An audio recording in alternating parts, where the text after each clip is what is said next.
इस देश को बेड़ा गर्क कर दिया, खत्म कर दिया। ये इतना झूठा निकलेगा ये मैंने सपनों में नहीं सोचा था। इन्होंने कहा कि अगर मैं या मेरे किसी भी पार्टी का एक बंदा अगर भ्रष्टाचार में 1 रुपया का भी भ्रष्टाचार में पकड़ा जाएगा, आप उसे तत्काल जेल भेज दो। आज खुद जवाब देने नहीं बन रहा है। जनता की आंखें खुल गई है। आने दीजिए, अब इलेक्शन में आम आदमी पार्टी खत्म होने जा रहा है। केजरीवाल जो बच रहे हैं वो बच लें, लेकिन इनको जेल से कोई बचा नहीं सकता। एक ही ताली के चट्टे बट्टे, एक धर्म की बात करता है, दूसरा धर्म की बात करता है। चाहे एनडीए हो चाहे इंडिया हो, ये दोनों चट्टे बट्टे लोग एक दूसरे को कह रहे हैं। और अब उन्हीं लोगों को साथ में लेकर के और साथ भी चलोगे और कहोगे आरएसएस का भी टीम है, तो ये जनता को बेवकूफ बना करके आप सिर्फ वोट की राजनीति कर रहे हो, आप सिर्फ सत्ता और कुर्सी की राजनीति कर रहे हो कि मोदी जी ला रहे हैं। तो मोदीत्व, मोदी का हम मुकुट ये बना के, मूर्ति बना के, उसमें प्राण प्रतिष्ठा फूंक करके हम उसकी क्यों नहीं पूजा करें? वो तो भगवान के भगवान हो गए। प्रधानमंत्री मोदी जी कहते हैं कि मैं ओबीसी हूं, मैं तो चाय बेचने वाला हूं, मैं तो मांझी के घर में चाय पीता हूं। तो इस तरह का अडम्बन फैला करके, इस तरह के बौद्धिक ज्ञान न हो करके आप जनता को बेवकूफ बना रहे हैं। जनता बेवकूफ बन रहा है तो मानसिक गुलाम है। सभी लोग कह रहे 56 इंच के हैं, बब्बर शेर हैं। तो शेर तो मांस खाता है भैया, वो मांसाहारी, हम सबको खा जाएंगे, हमारे पास बचेगा क्या? दिल्ली के मुख्यमंत्री केजरीवाल को ईडी ने 3 समन जारी किया था। केजरीवाल ईडी दफ्तर नहीं गए, पूछताछ में शामिल नहीं हुए। ईडी ऑफिस का, ईडी के जो तमाम अधिकारी हैं, उन लोगों का कहना है कि वे लोग चौथा समन दिल्ली के मुख्यमंत्री केजरीवाल को भेजेंगे। लेकिन केजरीवाल खुद को क्लीन चिट देते हुए दिखाई दे रहे हैं। अनुराग ठाकुर कह रहे हैं कि देखिए, आम आदमी पार्टी के जो मुखिया हैं, संयोजक है केजरीवाल, वो बेईमान आदमी हैं और पूरी आम आदमी पार्टी ही बेईमान है। मेरे साथ यमयू दुआ जी हैं। सर, कैसे देखते हैं आपकी, कौन ईमानदार कौन बेईमान? खुद को सर्टिफिकेट देने का काम किया जा रहा है। नेशनल दस्तक को धन्यवाद करते हुए नया साल 2024 का सभी जनता को मैं नया साल का मुबारकबाद देना चाहूँगा। जो आपने केजरीवाल की बात की, हमने केजरीवाल को दिल्ली के तमाम जनता ने एक ईमानदार, कर्मठ, पढ़ा लिखा लीडर समझा था। लोकपाल के नाम पे आए, लेकिन उन्होंने जोगपाल बना दिया, पहली बात। दूसरी बात है कि अगर वो शराब घोटाले में शामिल नहीं है, जैसा कि उनके जो लीडर जेल में है, संजय सिंह और सिसोदिया, दोनों ने नाम लिया कि हमारे जो भी हुए हैं हम सब मिल के ही जो कुछ किया है, तब केजरीवाल साहब खामोश क्यों हैं? क्यों नहीं कोई स्टेटमेंट दे रहे हैं? तो इस तरह से कहते हैं कि झूठ बोले, गाना है, झूठ बोले कौवा काटे काले कौवे से डरियो। तो ये सारे जो है, ये समाज को दिग्भ्रमित करने वाले लोग आज 3 समन, चौथा समन भी उनके पास पहुंचने के बाद भी कहते हैं कि क्यों बुला रहे हो? ये बीजेपी का समन है, ईडी का समन एक गवर्नमेंट का एक सिस्टम है। जिस दिन 7 समन पूरा हो जाएगा उस दिन समन नहीं जाएगा, उनके हाथ में हथकड़ी लगेगी। उनको चाहिए था कि वो जा कर करके उनसे सवाल जवाब जो भी था, कहते ठीक है, बुलाया है, मैं एक अथॉरिटी है, बुलाया है, मैं जवाब दे रहा हूँ। अगर आप क्लीन है तो आपको जाने में डर क्यों लग रहा है? आपको ये स्टेटमेंट क्यों नहीं दे रहे? आप ईडी को कह रहे हैं कि मैं 26 जनवरी की तैयारी कर रहा हूं। आप पहले कहते हैं कि मैं जो है 5 राज्यों के चुनाव में प्रचार में लगा हूं।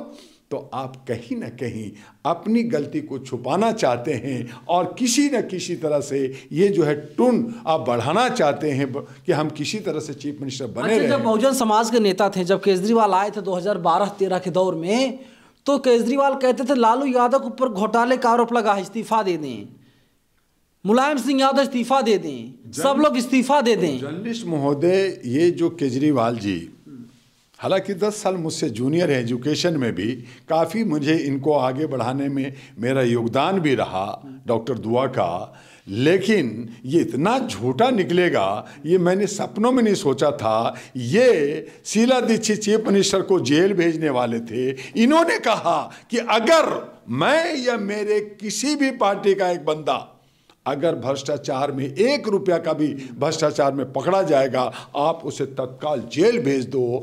आज खुद जवाब देने नहीं बन रहा है। इन्होंने कहा कि मैं मोहल्ला क्लिनिक में घूमूंगा, इन्होंने कहा मोहल्ला में हम लोगों से सलाह मशवरा लेंगे, मैं गाड़ी नहीं लूंगा, बंगला नहीं लूंगा। जब हमारे दिल्ली के अंदर कोरोना में लोग मर रहे थे, 40,000 हमारे बहु बेटियों, नौजवानों ने और बुजुर्गों ने अपनी जान गंवाई, तब आप शीश महल बना रहे थे, आप 22 करोड़ का आप घर बना रहे थे, आपकी बीवी 4 लाख और 4.5 लाख 5 लाख का पर्दा पसंद कर रहे थे। आप क्या कह रहे हैं कि ये भ्रष्टाचार में लिप्त नहीं है? ये जनता को समझ में आ गई है, जनता की आंखें खुल गई है। आने दीजिए, अब इलेक्शन में आम आदमी पार्टी खत्म होने जा रहा है। केजरीवाल जो बच रहे हैं वो बच लें, लेकिन इनको जेल से कोई बचा नहीं सकता। इनके और भी 2-3 ऐसे लीडर हैं, तो 3 जा चुके हैं, 3 और जाएंगे, और इस तरह से आम आदमी पार्टी की अतिश्री होने वाला है।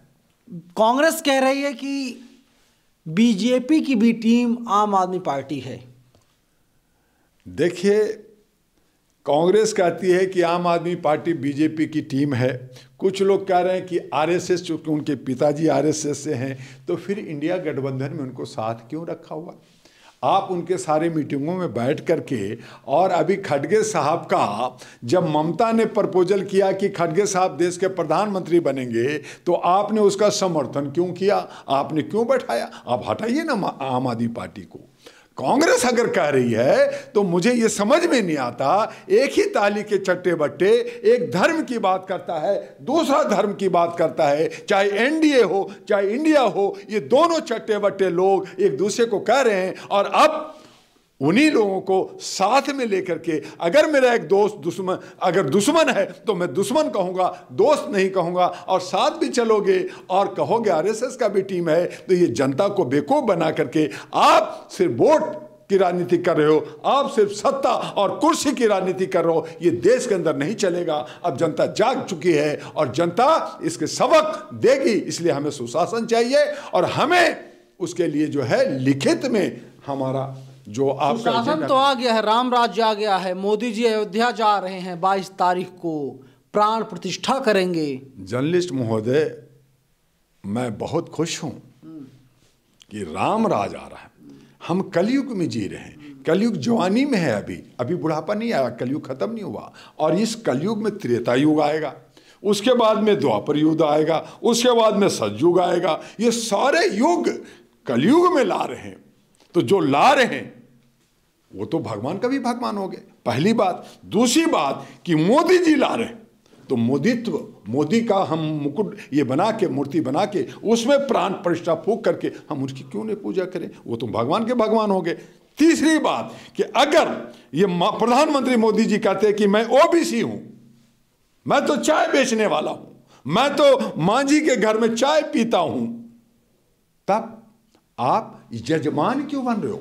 जजमान के मोहता पूजा कराना, हमें प्रसाद चढ़ाना, हमें जो है पंडित को कुछ देना, दान दक्षिणा देना, उसको जजमान कहते हैं। हम जजमान हैं, ब्राह्मण जो है पुरोहित है। तो हमारे देश का प्रधानमंत्री आदरणीय माननीय सम्माननीय जी, जो कहते विश्व का बड़ा लीडर हूं, उनको मुख्य पुरोहित बनाना चाहिए अयोध्या का। आपका राष्ट्रपति जो द्रौपदी मुर्मू है, देश का पहला नागरिक है, आपने उसको इनवाइट भी नहीं कर रहे। आप उनको मुख्य पुरोहित बनाइए। नहीं बनाएंगे, आप जजमान बनाएंगे। तो हम पूछना चाहते हैं कि मोदी जी, आपने कोई सोना चांदी सिक्का उक्का जमा किया है? कुछ पैसे उसे है जो आप चढ़ाओगे? और वो ब्राह्मण जो हमारी मूर्ति में, क्या राम हमारा आज नहीं है? राम हमारे दिल में है, राम कण कण में है, हम में, तुम में, खलक खम में, सभी जगह राम है। क्या 21 जनवरी 2024 तक राम जिंदा नहीं है? आप 22 जनवरी को उसमें प्राण फूकोगे। तो प्राण, जैसे माँ बाप हमारे, जब हम पैदा किया तो हमने माँ बाप को कहा भगवान है, हम उनकी रोज प्रणाम करते हैं, उनका पैर छूते हैं, हम एक तरह से पहला भगवान मानते हैं। और हमारा भगवान भी कहता है कि तुम्हारा पहला भगवान माता पिता है। तो मुझे बताइए कि राम के मूर्ति में जो प्राण फूकेगा, जो ब्राह्मण, जो पंडा पुजारी, तो वही भगवान हो गया। चूंकि भगवान तो पैदा वो कर रहे हैं, भगवान वो पैदा कर रहे हैं। तो क्या अभी राम नहीं है? क्या 500 साल तक राम नहीं है? क्या गली गली में, पूरे हिंदुस्तान के हर शहर में, हर जगह जो राम की मंदिर है वो सब झूठा है? और अभी तक जितना पूजा हुआ सब झूठा हुआ। तो इस तरह का अडम्बन फैला करके, इस तरह के बौद्धिक ज्ञान न हो करके आप जनता को बेवकूफ बना रहे हैं। जनता बेवकूफ बन रहा है तो मानसिक गुलाम है, और मानसिक उनको, जनता को गुलामी का एहसास नहीं हो रहा। और जिस दिन गुलामी का एहसास हो जाएगा उस दिन एक नया इतिहास बनेगा। लेकिन हमारे जो बहुसंख्यक है, ओबीसी हैं, इनको सुशिक्षा से बाहर रखा है, इनको ज्ञान से बाहर रखा है, और यही जाकर करके जजमान बनेंगे, वहां मूर्ति खरीदेंगे, फूल पत्ती खरीदेंगे और वहां प्रसाद चढ़ाएंगे, और पुजारी जो पंडा जो बड़ा तोंद वाला होगा वो खाएगा। तो अब अयोध्या जो है, ठीक है, अयोध्या में पैदा लिए कि नहीं लिए वो अलग बात है। कुछ बुद्धिस्ट कहते हैं कि वो साकेत नगरी था, बुद्धिस्टों का था, हम उस बहस में नहीं जाना चाहते। ठीक है, एक राम की मंदिर बनी है, सबकी आस्था है, वहां पे विकास हो रहा है, लेकिन वहां एक बैंक तैयार किया गया है, और वो एक बैंक ऐसा जो सारे बहुत संख्यक होंगे, जो ओबीसी होंगे, SC ST होंगे, वो जाकर के चढ़ावा चढ़ाएंगे, लाखों करोड़ों रुपया जमा होगा, और उसका भोग क्या बहुसंख्यक को मिलेगा? क्या दलित शोषित को मिलेगा? क्या आप पुजारी उसको मंदिर का बनाओगे? क्या हमारे देश के प्रधानमंत्री को आप मुख्य पुजारी बनाने के लिए तैयार हो? क्या हमारे राष्ट्रपति को आप मुख्य पुजारी बनाने के लिए तैयार हो? तो नहीं, जो आएगा वो तोंद वाला खाएगा। ये बैंक अयोध्या में बन रहा है, इस पे इसका विरोध होना चाहिए, और जनता का दिल में और हमारे दिल में राम बसता है। राम कभी मरता नहीं है, भगवान कभी मरता नहीं है। भगवान हम लोग को जिंदा कर रखा है, हमें मारता और जिलाता है, और हम भगवान के प्राण प्रतिष्ठा करेंगे। ये कैसा है भैया? और अगर प्राण प्रतिष्ठा, अगर हमारे राष्ट्रपति को, प्रधानमंत्री को, गृह मंत्री को अगर संस्कृत श्लोक नहीं आता तो हम सिखाते हैं आधे घंटे के अंदर, आप प्राण प्रतिष्ठा करो। और फिर संस्कृत में क्यों? आप अरबी में करो, आप बंगाली में करो, आप मराठी में करो, आप उड़िया और तमिल में करो। क्यों संस्कृत में ही क्यों कर रहे हो भाई? जी सर्वगुण संपन्न है। हाँ, युग सर्व संपन्न युग हैं, तभी तो युग पुरुष कहला रहे हैं। तभी तो मैं कह रहा हूं कि मैं मंदिर के पुजारी, और पुजारी को पूजा करने से अच्छा है कि मैं मोदी जी की पूजा करूं, उनकी मूर्ति बना दूं, और उसमें एक ब्राह्मण को पकड़ के लाऊंगा कि भाई इस मूर्ति में प्राण डाल दो, अब ये मोदी जी जिंदा है, अब हम यहाँ पे फूल पाला चढ़ाते रहेंगे। तो अच्छी बात है, हम तो कह रहे हैं कि हम भी मोदी मोदी करेंगे। अरे बड़ा युग पुरुष है भैया, तब वो जजमान क्यों बन रहे हैं? मेरा सवाल यह है कि वो जजमान क्यों, वहां का मुख्य पुजारी क्यों नहीं? क्यों नहीं?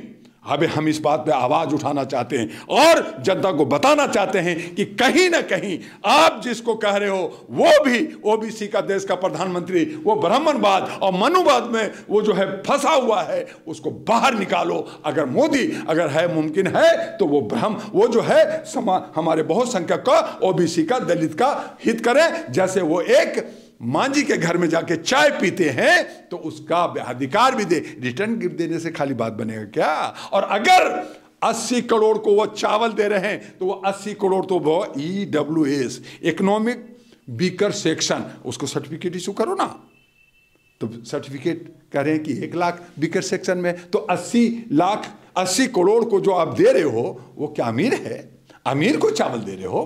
तो ये सब अडमना, झूठ बोले कौवा काटे, काले कौवे से डरियो, इन कौवे से डरो। और हमारे रामचंद्र जी ने कहा, जिस पे ये व्यापार और धंधा कर रहे, जिसमें मौर्य जी ने कहा कि रामचंद्र जी कह गए थे अपने सिया अपने सीता से कि ऐसा कलयुग आएगा, हंस चुनेगा दाना तुमका, कौवा मोती खाएगा। तो ये कौवे लोग इस कलयुग में जो है मोती खाने के लिए 56 मोदी ने 56 इंची छाती को ठोका है, 24 में वही आएंगे। वो बब्बर, सभी लोग करे 56 इंच के हैं, बब्बर शेर हैं। तो शेर तो मांस खाता है भैया, वो मांसाहारी, हम सबको खा जाएंगे, हमारे पास बचेगा क्या? हम तो हाड़ मांस के आदमी, हम तो छोटे मोटे डरपोक आदमी हैं। मजे ले रहे हैं, तंज कस रहे मोदी जी के ऊपर। भाई वो उनको कह रहे हैं बब्बर शेर है, और ये बाकी चीटे कचौड़े मकोड़े क्या कर लेंगे? ये तो जो है बिखरे हुए लोग हैं, ये असंगठित लोग हैं, ये का बनाने के रखना नहीं। इसीलिए 5 राज्यों में जब इन्होंने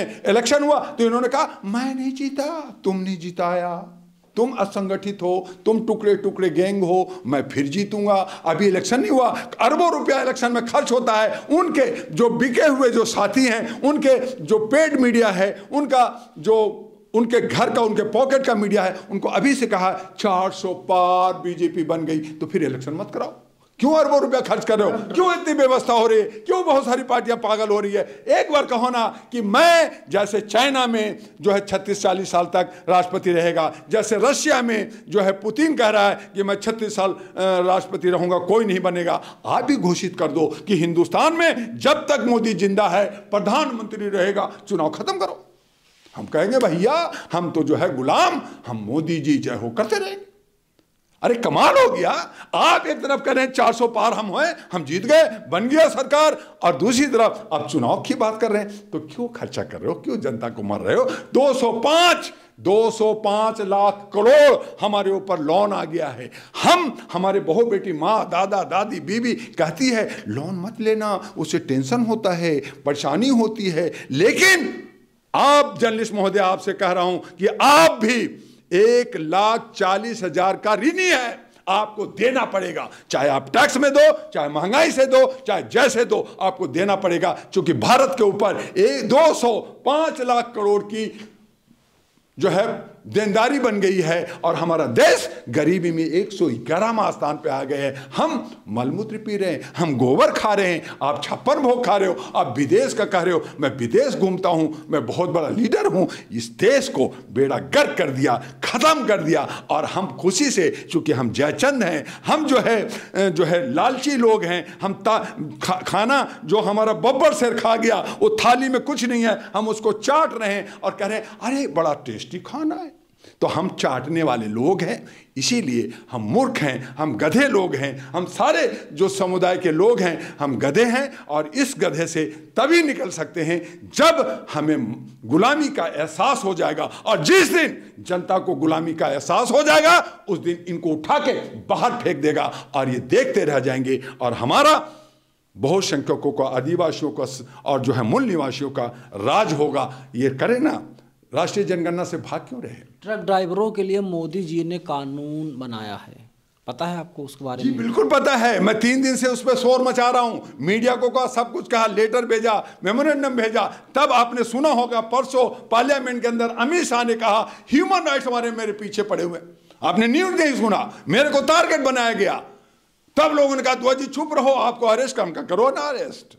तब मैं कल जंतर मंतर पे चीखा, सारे हमारे जो है ड्राइवर थे, और मैंने कहा कि ये विधेयक ये गरीबों के हक को मारने का है, आपको कुचलने का है, आपको गरीब को खत्म करने का है। आप पूरे भारत के सड़कों को जाम कर दो। अगर सड़क जाम हो गया तो आपका आर्थिक स्थिति खराब होगी। आज हमारा दाल, चावल, आटा, जो हमारा दूध, हमारा जो दवाइयाँ, आपको जो है सारे पेट्रोल, वो सब गाड़ियों से जो आती है वो नहीं मिलेगा। तो इसकी जिम्मेदार कौन होगा? अमित शाह होगा, भारत सरकार होगी। ये नहीं सोचा। एक गरीब क्या लीडर का बच्चा ड्राइवर बनता है? क्या एक जज का बच्चा ड्राइवर बनता है? हमारा किसान, हमारा मजदूर, उसका बच्चा हमारा ड्राइवर बनता है और सैनिक बनता है। उसका सैलरी क्या मिलता है? 8,000, 10,000, 12,000, 15,000, और उसमें उनको घर चलाना होता है। और उसमें आप कहते हैं कि हिट एंड रन हो गया। वो कोई भी ड्राइवर किसी को मारता नहीं है, लेकिन अगर गलती से हो गया तो आप उस पर 10 साल का जेल और 7 लाख का जुर्माना। अरे भैया 10 साल जेल रहेगा तो उसका परिवार का इंश्योरेंस तुमने दे रखा है, तुम उसके परिवार का पालन पोषण कौन करेगा? और 7 लाख अगर उसके पास होता तो ड्राइविंग क्यों करता? वो आपका अडानी नहीं बनता, वो व्यापारी नहीं बनता। अमित शाह का बेटा जैसे जीरो से हीरो बना तो हमारा हर ड्राइवर हीरो बन जाता। तो नहीं है। तो आप क्या चाहते हैं?